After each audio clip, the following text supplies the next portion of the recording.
1981 టైంకి భారతదేశ ఆర్థిక పరిస్థితి చాలా దారుణంగా ఉండేది. ఒకవైపు పాకిస్తాన్ అండ్ చైనా లాంటి దేశాలతో యుద్ధాలు జరగడం, మరోవైపు ఇందిరాగాంధీ ఇంప్లిమెంట్ చేసిన నేషనల్ ఎమర్జెన్సీ కారణంగా మన దేశ ఆర్థిక వ్యవస్థ చాలా నష్టాల్లో ఉండేది. అప్పటికి ఇండియాలో సాఫ్ట్వేర్ సెక్టార్ అంటే కూడా పెద్దగా ఎవరికీ తెలీదు. అలాంటి పరిస్థితుల్లో పూణేలో ఉన్న ఒక 7 వ్యక్తులు 10,000 పెట్టుబడితో ఒక చిన్న సాఫ్ట్వేర్ కంపెనీ స్థాపించారు. అదే ఇన్ఫోసిస్ కన్సల్టెంట్ లిమిటెడ్.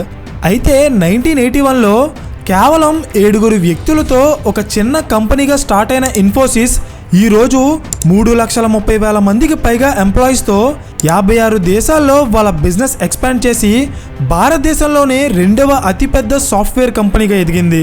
గాయస్, ఇక్కడ నేను ఒక ఇంపార్టెంట్ పాయింట్ చెప్తాను, జాగ్రత్తగా వినండి. 1989లో ఇన్ఫోసిస్ కంపెనీ అమెరికాలో వాళ్ళ బిజినెస్ ఎక్స్పాండ్ చేయడానికి KSA అనే ఒక అమెరికన్ కంపెనీతో ఒక పార్ట్నర్షిప్ డీల్ చేసుకుంది. కానీ ఈ డీల్ జరిగిన కొన్ని రోజుల్లోనే ఆ అమెరికన్ KSA అనే కంపెనీ బ్యాంక్రప్ట్ అయ్యి మూతపడిపోయింది. సో దీని కారణంగా 1989లో ఇన్ఫోసిస్ కంపెనీ భారీగా నష్టాల్లో మునిగిపోయి దాదాపు మూతపడే సిచ్యువేషన్కి వచ్చేసింది. అయితే ఇక్కడ పాయింట్ ఏంటంటే 1989 నుండి ఎగ్జాక్ట్గా 10 సంవత్సరాల తర్వాత అంటే 1999 వచ్చేటప్పటికి ఇన్ఫోసిస్ కంపెనీ ఏ స్థాయికి ఎదిగిందంటే అమెరికన్ స్టాక్ మార్కెట్లో లిస్ట్ అయిన మొట్టమొదటి భారతీయ కంపెనీగా ఇన్ఫోసిస్ ఒక రికార్డ్ క్రియేట్ చేసి అమెరికాలోనే టాప్ 20 కంపెనీస్లో ఇన్ఫోసిస్ చోటు దక్కించుకునే స్థాయికి ఎదిగింది. అయితే ఇక్కడ మనం తెలుసుకోవాల్సిన విషయం ఏంటంటే అసలు ఈ 10 సంవత్సరాల కాలంలో ఇన్ఫోసిస్ కంపెనీలో ఏం జరిగింది. కనీసం కంపెనీని నడపడానికి కూడా డబ్బులు లేక 3 సంవత్సరాల పాటు సుధామూర్తి గారి దగ్గర అప్పు చేసి మరి కంపెనీని నడిపించిన నారాయణమూర్తి గారు ఈరోజు ఇన్ఫోసిస్ని 6 లక్షల కోట్ల కంపెనీగా ఎలా మార్చారు అనేది నేను ఈ వీడియోలో చెప్పబోతున్నాను. Hello everyone, welcome to today's video and this is your friend Surya. 1981లో పట్నీ కంప్యూటర్ సిస్టమ్స్ అనే ఒక చిన్న సాఫ్ట్వేర్ కంపెనీలో పనిచేస్తున్న ఒక 7 ఉద్యోగులు ఫ్యూచర్లో ఇండియాలో సాఫ్ట్వేర్ ఇండస్ట్రీ బాగా పెరిగి ఒక పెద్ద బూమ్ వస్తుందని ముందుగానే ఊహించి వాళ్ళకున్న నాలెడ్జ్ అండ్ ఎక్స్పీరియన్స్ని యూజ్ చేసి సొంతంగా ఒక సాఫ్ట్వేర్ కంపెనీ స్థాపించాలని నిర్ణయించుకున్నారు. వాళ్ళే NR Narayana Murthy, Nandan Nilekani, SD Shibulal, K Gopalakrishnan, Ashok Arora, NS Raghavan and K Dinesh. అయితే వీళ్ళంతా కలిసి ఇనీషియల్గా ఒక 10,000 రూపాయల పెట్టుబడితో పూణేలో ఒక చిన్న కంపెనీ స్థాపించారు. అదే ఇన్ఫోసిస్ కన్సల్టెంట్స్ ప్రైవేట్ లిమిటెడ్. ఈ కంపెనీకి మొదటి పెట్టుబడైన 10,000 కూడా నారాయణమూర్తి గారికి తన వైఫ్ అయిన సుధామూర్తి గారు ఇచ్చారు. 1981లో ఇన్ఫోసిస్ ఒక సాఫ్ట్వేర్ కంపెనీగా స్టార్ట్ అయినప్పటికీ 1983 వచ్చే వరకు ఈ కంపెనీకి ఒక కంప్యూటర్ కూడా లేదు. ఎందుకంటే అప్పట్లో ఈ కంపెనీ దగ్గర ఒక కంప్యూటర్ కొనడానికి కూడా డబ్బులు ఉండేవి కాదు. ఈ కంపెనీకి ఒక ఆఫీస్ కూడా లేక ఫౌండర్స్లో ఒకరైన రాఘవన్ గారి ఇంట్లో ఒక చిన్న గదినే ఇన్ఫోసిస్కి ఆఫీస్గా యూజ్ చేసేవారు. సో ఇలా కంపెనీ స్టార్ట్ అయిన 2 సంవత్సరాల తర్వాత క్లయింట్స్తో మాట్లాడటానికి, ప్రాజెక్ట్స్ తెచ్చుకోవడానికి బెంగళూరు ఒక సరైన ప్లేస్ అని నిర్ణయించి 1983లో ఇన్ఫోసిస్ని పూణే నుండి బెంగళూరుకి షిఫ్ట్ చేశారు. కానీ బెంగళూరు వెళ్ళినా సరే వాళ్ళకి ప్రాజెక్ట్స్ ఇచ్చే క్లయింట్స్ దొరికేవారు కాదు. ఎందుకంటే 1980s టైంకి ఇండియాలో ఉన్న ఏ కంపెనీ కూడా కంప్యూటర్స్ కానీ సాఫ్ట్వేర్స్ని కానీ పెద్దగా యూజ్ చేసేవి కాదు. సో దీని కారణంగానే ఇన్ఫోసిస్ కంపెనీకి ఇండియాలో సాఫ్ట్వేర్స్ తయారు చేయడానికి పెద్దగా అవకాశాలు ఉండేవి కాదు. సో ఇదంతా గమనిస్తున్న నారాయణమూర్తి గారు ఇండియన్ క్లయింట్స్ మీద ఆధారపడకుండా అమెరికా లాంటి డెవలప్డ్ కంట్రీస్లో ఉన్న కంపెనీస్కి ఇండియా నుండే సాఫ్ట్వేర్స్ తయారు చేస్తే అది ఇన్ఫోసిస్ కంపెనీ డెవలప్ అవ్వడానికి చాలా హెల్ప్ అవుతుంది అని డిసైడ్ అయిన నారాయణమూర్తి గారు తన టీంని తీసుకుని ప్రాజెక్ట్స్ కోసం అమెరికా వెళ్ళారు. ఫైనల్గా ఇన్ఫోసిస్ కంపెనీకి అమెరికాలో ఉన్న డేటా బేసిక్స్ కార్పొరేషన్ అనే కంపెనీ మొట్టమొదటి ప్రాజెక్ట్ ఇచ్చింది. సో స్లోగా ఇన్ఫోసిస్ కంపెనీ అమెరికాలో వాళ్ళ బిజినెస్కి మార్కెటింగ్ చేసుకుని ఎక్స్పాండ్ చేయడానికి కుర్ట్ సాల్మన్ అసోసియేషన్ KSA అనే ఒక అమెరికన్ కంపెనీతో 1989లో ఒక జాయింట్ వెంచర్ డీల్ చేసుకుంది. కానీ ఇక్కడ వచ్చిన సమస్య ఏంటంటే ఇన్ఫోసిస్ ఫౌండర్స్లో ఒకరైన అశోక్ అరోరా ఈ డీల్ వల్ల ఇన్ఫోసిస్ కంపెనీకి నష్టం వస్తుందని ముందుగానే ఊహించి ఆయన ఈ కంపెనీ నుండి రిజైన్ చేసి వెళ్ళిపోయారు. అండ్ అదే సంవత్సరంలో అంటే 1989లో ఇన్ఫోసిస్ పార్ట్నర్షిప్ చేసుకున్న కేఎస్ఏ అనే అమెరికన్ కంపెనీ బ్యాంక్రప్ట్ అయింది. అంటే కంప్లీట్గా మూతపడిపోయింది. సో అప్పుడప్పుడే ఎదుగుతున్న ఇన్ఫోసిస్ కంపెనీని ఇది చాలా పెద్ద దెబ్బ కొట్టింది. ఎంతలా అంటే దాదాపు కంపెనీ మూతపడే సిచ్యువేషన్కి వచ్చేసి ఒక్క నారాయణమూర్తి గారికి తప్ప మిగిలిన పార్ట్నర్స్ ఎవ్వరికీ కూడా ఇన్ఫోసిస్ కంపెనీ మళ్ళీ సక్సెస్ అవుతుంది అనే నమ్మకం లేకుండా పోయింది. అండ్ అదే టైంలో ఇన్ఫోసిస్ని కొనడానికి ఒక ప్రైవేట్ కంపెనీ ఇన్ఫోసిస్ ఫౌండర్స్కి 2 కోట్ల రూపాయలు ఆఫర్ చేసింది. 1990s టైంలో 2 కోట్ల రూపాయలంటే చాలా ఎక్కువ డబ్బు. అయితే ఈ ఆఫర్కి ఒక్క నారాయణమూర్తి గారు తప్ప మిగిలిన వాళ్ళు అంతా ఒప్పుకున్నారు. సో ఇది గమనించిన నారాయణమూర్తి గారు కంపెనీ మీద ఎవరికి నమ్మకం లేకపోయినా వాళ్ళ వాటాని తనకి అమ్మేసి వెళ్ళిపోమన్నారు. సో ఈ మాట విన్న పార్ట్నర్స్ అంతా నారాయణమూర్తి గారి మాటలకి నమ్మకం వచ్చి కంపెనీ నుండి వెళ్ళిపోకుండా రెట్టింపు ఉత్సాహంతో పని చేయడం స్టార్ట్ చేశారు. అయితే ఆ రోజు పార్ట్నర్స్ అంతా కూడా నారాయణమూర్తి గారి మీద పెట్టుకున్న నమ్మకం విలువ 2 కోట్ల రూపాయలైతే ఈరోజు అదే ఇన్ఫోసిస్ 6 లక్షల కోట్ల రూపాయల విలువైన కంపెనీగా మారింది. అయితే ఇదంతా ఎలా జరిగిందో చెప్తా చూడండి. 1990లో ఇన్ఫోసిస్ కంపెనీ నష్టాల్లోంచి బయటకు రావడానికి చాలా ఎక్కువగా కష్టపడి పనిచేస్తుంది. అండ్ ఎగ్జాక్ట్గా అదే టైంలో భారతదేశంలో ఒక అద్భుతం జరిగింది.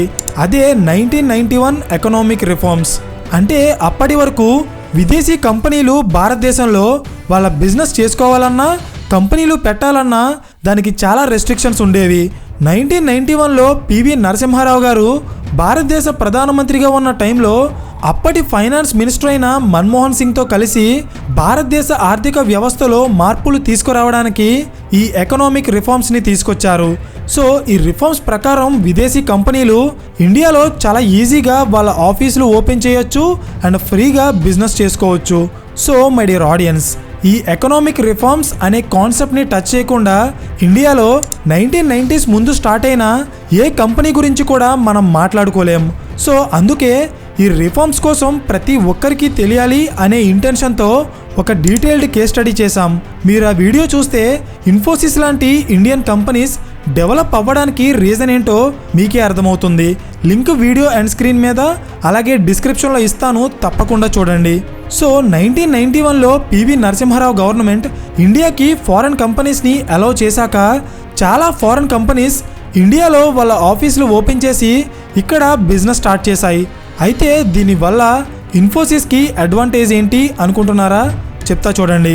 ఇండియాలో బిజినెస్ స్టార్ట్ చేసిన చాలా కంపెనీస్కి వాళ్ళ బిజినెస్ని లార్జ్ స్కేల్లో హ్యాండిల్ చేయాలంటే దానికి చాలా రకాల సాఫ్ట్వేర్ సర్వీసెస్ కావాలి. కానీ అప్పటికి ఇండియాలో సాఫ్ట్వేర్ సర్వీసెస్ అందించే కంపెనీస్ చాలా తక్కువ. అండ్ వాటిలో ఇన్ఫోసిస్ కూడా ఒకటి. అంటే ఇన్ఫోసిస్ కంపెనీకి ఎన్ని ప్రాజెక్ట్స్ వస్తాయో మీరే ఆలోచించండి. అయితే ఇక్కడ మీకు ఒక ఇంపార్టెంట్ విషయం తెలియాలి. అదేంటంటే 1990s టైంకి ప్రపంచవ్యాప్తంగా ఉన్న చాలా కంపెనీస్కి అవసరమైన సాఫ్ట్వేర్ సర్వీసెస్ని అమెరికా అండ్ జపాన్ లాంటి డెవలప్డ్ కంట్రీస్ మాత్రమే అందించేవి. మిగిలిన దేశాలు అన్నీ కూడా ఇండస్ట్రియల్ సెక్టార్ మీద ఫోకస్ చేసినంతలా సాఫ్ట్వేర్ సెక్టార్ మీద ఫోకస్ చేసేవి కాదు. అందుకే అప్పట్లో సాఫ్ట్వేర్ సర్వీసెస్కి చాలా ఎక్కువ డబ్బు ఖర్చు అయ్యేది. సో ఇది గమనించిన నారాయణమూర్తి గారు ఫ్యూచర్లో ఇండియాతో పాటు విదేశీ కంపెనీలకు కూడా తక్కువ ధరకే సాఫ్ట్వేర్ సర్వీసెస్ అందించేలా ఒక ఎఫిషియెంట్ టీమ్ని బిల్డ్ చేసుకుని లాంగ్ టర్మ్ గ్రోత్ కోసం ఆలోచిస్తూ వాళ్ళ బిజినెస్ని కంటిన్యూ చేశారు. సో ఇక్కడ పాయింట్ ఏంటంటే 1991 ఎకనామిక్ రిఫార్మ్స్ ఒకవైపు ఎక్కువ ప్రాజెక్ట్స్ ఇచ్చి ఇన్ఫోసిస్ కంపెనీకి అడ్వాంటేజ్గా మారితే, మరోవైపు విదేశీ కంపెనీలని ఇండియాలో బిజినెస్ చేసుకోవడానికి అలౌ చేసి ఇన్ఫోసిస్కి ఒక డిసడ్వాంటేజ్గా మారింది. అయితే ఈ సిచ్యువేషన్ని హ్యాండిల్ చేయడానికి నారాయణమూర్తి గారు ఇన్ఫోసిస్ తయారు చేసే సాఫ్ట్వేర్స్ని డిఫరెంట్ సెక్టార్స్కి ఎక్స్పాండ్ చేశారు. Like banking sector, communication and aviation industry, energy, insurance sector, health care etcetera. ఇలా ఒకటేంటి, అన్ని సెక్టార్స్లో ఉన్న కంపెనీస్కి అవసరమైన సాఫ్ట్వేర్ సర్వీసెస్ తయారు చేస్తూ ఇన్ఫోసిస్ కంపెనీ ఒకవైపు వాళ్ళ క్లయింట్స్ని, మరోవైపు వాళ్ళ బిజినెస్ని ఎక్స్పాండ్ చేసుకుంటూ వెళ్ళింది. అలాగే కాంపిటీటర్స్ని ఓడించడానికి ఇన్ఫోసిస్ ఫాలో అయిన మరొక ఇంపార్టెంట్ స్ట్రాటజీ ఏంటంటే లో ప్రాఫిట్ మార్జిన్.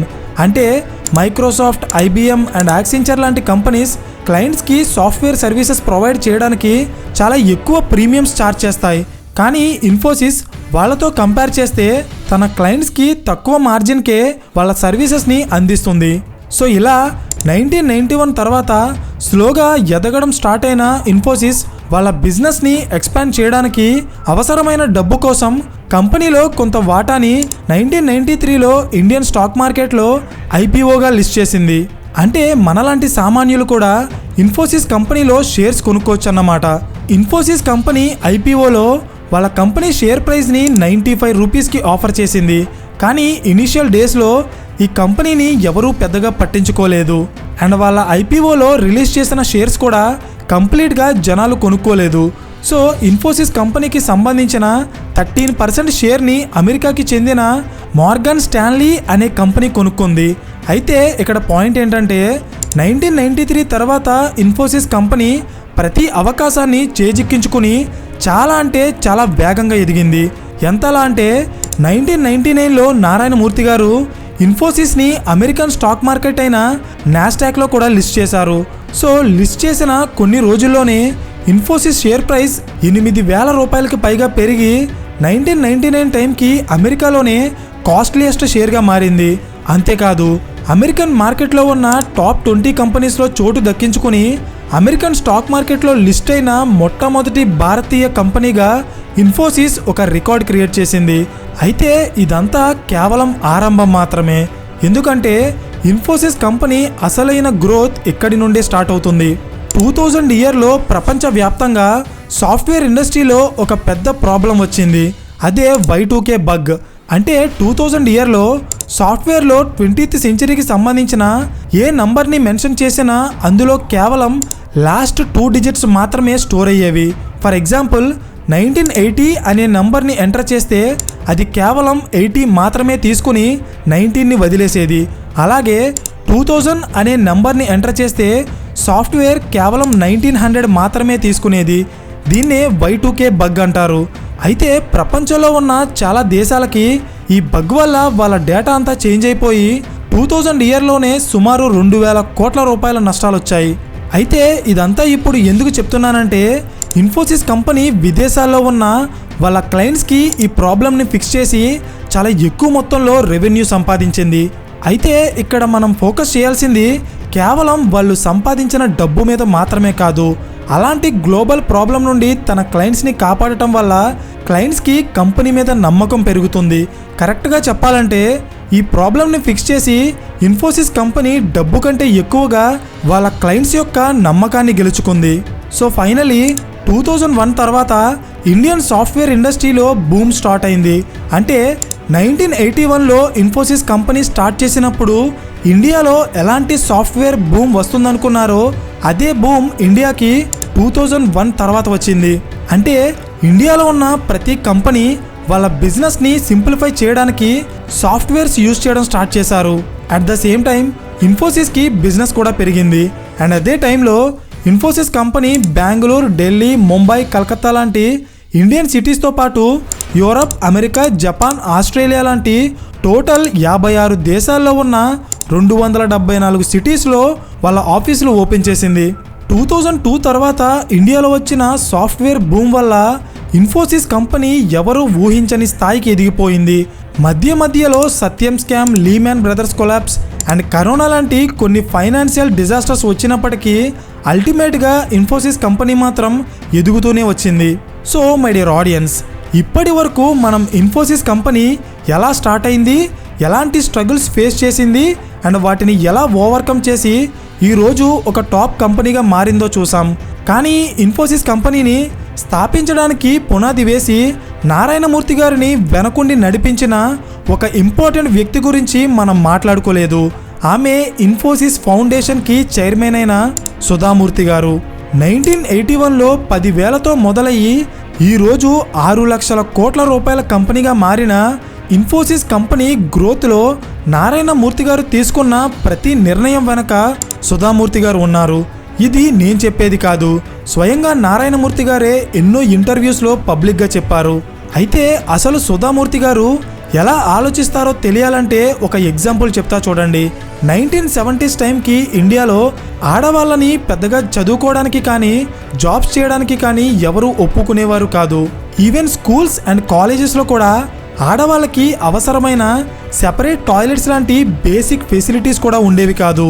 సో అలాంటి సిచ్యువేషన్స్లో ఇంజనీరింగ్ కంప్లీట్ చేసిన సుధామూర్తి గారు 1975లో ఒక న్యూస్ పేపర్లో వచ్చిన ఒక జాబ్ వేకెన్సీ చూశారు. కానీ ఆ జాబ్ కేవలం మగవాళ్ళకి మాత్రమే అని రాసి ఉంది.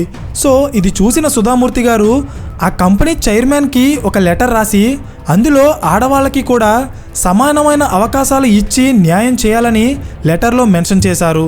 అయితే సుధామూర్తి గారు ఎవరికి లెటర్ రాశారో తెలుసా? జేఆర్డి టాటా. అండ్ ఆవిడ పేపర్లో చూసిన కంపెనీయే Telco, Tata engineering and locomotive company. So ఫైనల్గా సుధామూర్తి గారి అప్రోచ్ని మెచ్చుకున్న జేఆర్డి టాటా ఆమెకి టెల్కోలో జాబ్ ఆఫర్ చేశారు. అండ్ అలాగే టెల్కోలో జాబ్ చేసిన మొట్టమొదటి ఉమెన్ ఎంప్లాయీగా సుధామూర్తి గారు ఒక రికార్డ్ క్రియేట్ చేశారు. సో ఇదే మైండ్ సెట్తో సుధామూర్తి గారు నారాయణమూర్తి గారిని పెళ్లి చేసుకున్న తర్వాత కూడా ఆయన డ్రీమ్ని ఫుల్ఫిల్ చేయడానికి కేవలం ఫైనాన్షియల్గా మాత్రమే కాదు, మోరల్గా కూడా ఆమె ఎంతో సపోర్ట్ చేశారు. సుధామూర్తి గారు 1996లో ఇన్ఫోసిస్ ఫౌండేషన్ అనే సంస్థని స్థాపించి సొసైటీలో వెనకబడిన వర్గాల యొక్క విద్య, వైద్య అలాగే సామాజిక అభివృద్ధి కోసం ప్రతి సంవత్సరం ఈ ఫౌండేషన్ నుండి కొన్ని వందల కోట్ల రూపాయలు ఖర్చు చేస్తారు. అండ్ ఇలాంటి ఎన్నో సేవా కార్యక్రమాలు చేసిన సుధామూర్తి గారికి Indian government Padma Shri and Padma Bhushan లాంటి భారతదేశంలోనే అత్యున్నత పురస్కారాలతో సుధామూర్తి గారిని గౌరవించింది. సో ఇక్కడ పాయింట్ ఏంటంటే ప్రతి మగాడి విజయం వెనక ఒక ఆడది ఉంటుంది అంటారు కదా, ఆ లైన్కి సుధామూర్తి గారు ఒక పర్ఫెక్ట్ ఎగ్జాంపుల్. సో ఫైనలీ ఈ కేస్ స్టడీ నుండి మనం నేర్చుకోవాల్సిన కొన్ని ఇంపార్టెంట్ లెసన్స్ ఏంటంటే, lesson number 1 leadership quality. Infosys కంపెనీని స్థాపించింది 7 వ్యక్తులు అయినప్పటికీ కూడా ఇన్ఫోసిస్ అనగానే మనకి కేవలం నారాయణమూర్తి గారు మాత్రమే గుర్తొస్తారు. దీనికి కారణం ఏంటో తెలుసా? ఆయనకున్న లీడర్షిప్ క్వాలిటీస్. అంటే ఒక సమస్య వచ్చినప్పుడు దాన్ని ఎంత తొందరగా సాల్వ్ చేస్తాం అనేది పక్కన పెడితే నమ్మకం కోల్పోకుండా ధైర్యంగా సమస్యని ఎదుర్కొని నిలబడిన వాడినే నాయకుడు అంటారు. అయితే ఇది ఎందుకు చెప్తున్నానంటే 1990లో ఇన్ఫోసిస్ కంపెనీ దాదాపు మూతపడే సిచ్యువేషన్కి వచ్చినప్పుడు ఇన్ఫోసిస్ని స్థాపించిన వాళ్లలో ఒక్క నారాయణమూర్తి గారు తప్ప మిగిలిన వాళ్ళు అంతా కూడా కంపెనీని అమ్మేయాలనుకున్నారు. నారాయణమూర్తి గారు అవసరమైతే అందరి వాటాని తనే కొనుక్కొని కంపెనీని రన్ చేస్తానని అనౌన్స్ చేసి మిగిలిన ఫౌండర్స్లో కూడా కాన్ఫిడెన్స్ నింపారు. అండ్ అదే ఇన్ఫోసిస్ కంపెనీ ఈరోజు ఇండియాలోనే టాప్ కంపెనీస్లో ఒకటిగా మారింది.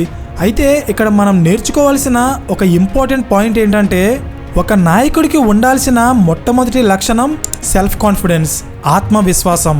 ఎందుకంటే తను చేసే పని మీద తనకే నమ్మకం లేకపోతే ఒక కంపెనీని రన్ చేయడం అనేది దాదాపు అసాధ్యం. లెసన్ నెంబర్ 2 కంపీటింగ్ విత్ లో మార్జిన్. అంటే ఇన్ఫోసిస్ కంపెనీ 1990s టైంలో తన కాంపిటీటర్స్ని దాటుకొని ఎదగడానికి తను ప్రొవైడ్ చేసే సాఫ్ట్వేర్ సర్వీసెస్ని తక్కువ లాభాలు వేసుకుని తన కాంపిటీటర్ కంపెనీస్ కంటే తక్కువ ధరకే క్లయింట్స్కి సాఫ్ట్వేర్ సర్వీసెస్ని ప్రొవైడ్ చేయడం ద్వారా ఇన్ఫోసిస్ కంపెనీ ఎక్కువ ప్రాజెక్ట్స్ని క్యాప్చర్ చేసి చాలా వేగంగా వాళ్ళ బిజినెస్ని డిఫరెంట్ కంట్రీస్కి ఎక్స్పాండ్ చేసింది. Lesson number 3 creating a skilled work force. Infosys company ఇంత సక్సెస్ఫుల్ అవ్వడానికి మరొక ఇంపార్టెంట్ రీజన్ వాళ్ళకి వచ్చే ఆదాయంలో ఇప్పటికీ కూడా ఈ కంపెనీ వాళ్ళ ఎంప్లాయీస్ యొక్క స్కిల్స్ని పెంచడానికే ఎక్కువ ఖర్చు పెడుతుంది. ఫర్ ఎగ్జాంపుల్ రీసెంట్ టైమ్స్లో ఎలాంటి డిగ్రీ కంప్లీట్ చేసిన వాళ్ళైనా సాఫ్ట్వేర్ జాబ్ చేస్తున్నారు. అయితే దీనికి కారణం ఏంటంటే ప్రెజెంట్ జనరేషన్లో సాఫ్ట్వేర్ ఇండస్ట్రీ అనేది ఎడ్యుకేషన్ క్వాలిఫికేషన్ని బేస్ చేసుకుని కాకుండా స్కిల్స్ని బేస్ చేసుకుని రన్ అవుతుంది. సో ఎగ్జాక్ట్గా అవే స్కిల్స్ మీద ఫోకస్ చేస్తూ ఇన్ఫోసిస్ కంపెనీ వాళ్ళ ఎంప్లాయీస్కి ట్రైనింగ్ ఇచ్చి వాళ్ళ స్కిల్స్ని బేస్ చేసుకుని వాళ్ళకి వర్క్ అలోకేట్ చేయడానికి ప్రతి సంవత్సరం కొన్ని వేల కోట్లు ఖర్చు పెడుతుంది. అర్థమైందా? So my dear audience, this is all about Infosys. ఈ వీడియో మీకు ఇన్ఫర్మేటివ్గా అనిపిస్తే ఖచ్చితంగా లైక్ చేయడం మర్చిపోకండి. అండ్ ఈ టైప్ ఆఫ్ కాంటెంట్ ఇష్టపడే మీ ఫ్రెండ్స్ అండ్ ఫ్యామిలీ గ్రూప్స్కి ఈ వీడియో షేర్ చేసి ఇలాంటి మరిన్ని క్వాలిటీ బిజినెస్ కేస్ స్టడీస్ కోసం ఛానల్ని సబ్స్క్రైబ్ చేయండి. పక్కనే ఉన్న గంట సింబల్ ఆన్ చేస్తే మేము వీడియో అప్లోడ్ చేసిన వెంటనే మీకు ఇమీడియట్ నోటిఫికేషన్ వస్తుంది. So thank you for watching and I'll see you in the next video. Till then, this is your friend Surya signing off.